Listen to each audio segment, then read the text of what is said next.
This flow is to illustrate the receiving process.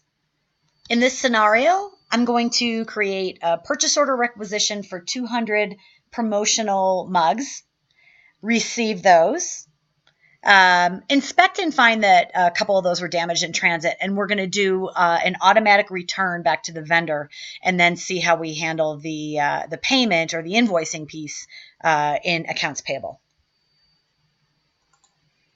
So a requisition's been entered here. You see, it's requisition 203926. We're ordering 200 coffee mugs at a price of $5 a piece, so total amount of $1,000.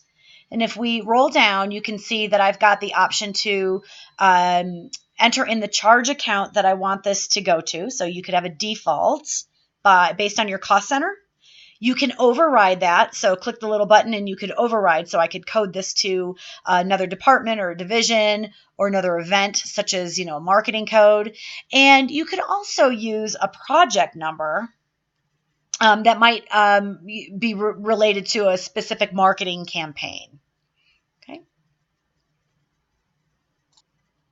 All right. Once the requisition was submitted, in this scenario, it was automatically approved, and the system automatically assigned a purchase order number to it. So PO is assigned to the rec.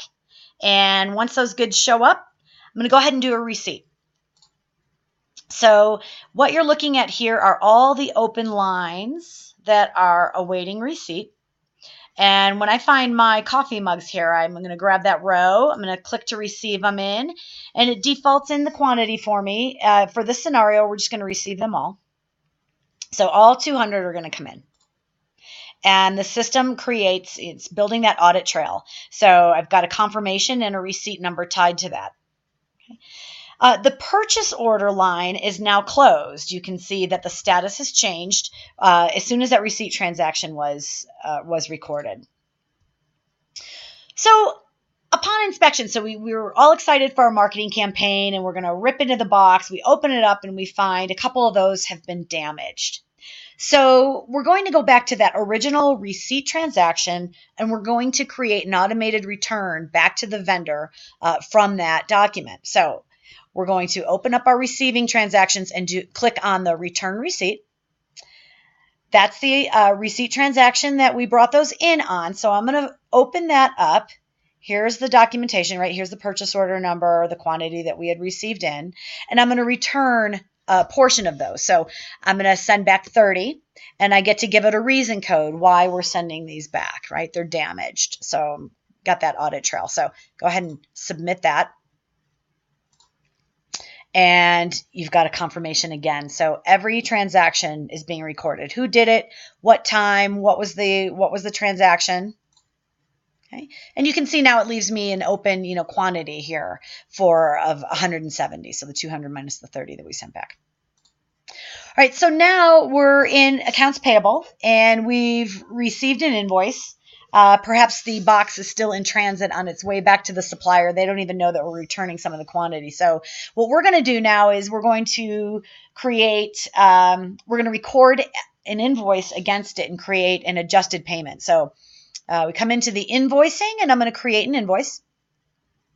And the first thing I'll do is look for that purchase order that we're going to create the invoice against, right? So I pop in the PO number, it finds it for me, and it's going to default in a bunch of the required information. What I need to tell it is how much I'm going to pay on this, okay, and give it the invoice number. So I took the PO number and I typed INV in front of it just to tie those two together.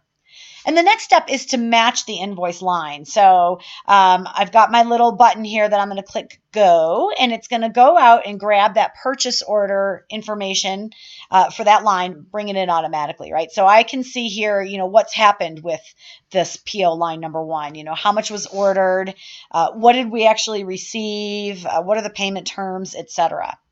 Now I want to adjust the amount that's going to be paid. So when I click the little match box here, it makes these fields editable. So now I can go in and change the quantity I'm going to match against from 200 to the 170. And I'll leave everything else the same. I'm going to apply that amount to the invoice. Okay. And when I save and close, I now have the invoice in the system ready for payment. It's got my dates. It's got the amount it's applied the tax for me. And so the next step would be to either, create the check to the supplier as part of a check run, or I could do the automatic electronic remittance to their bank account.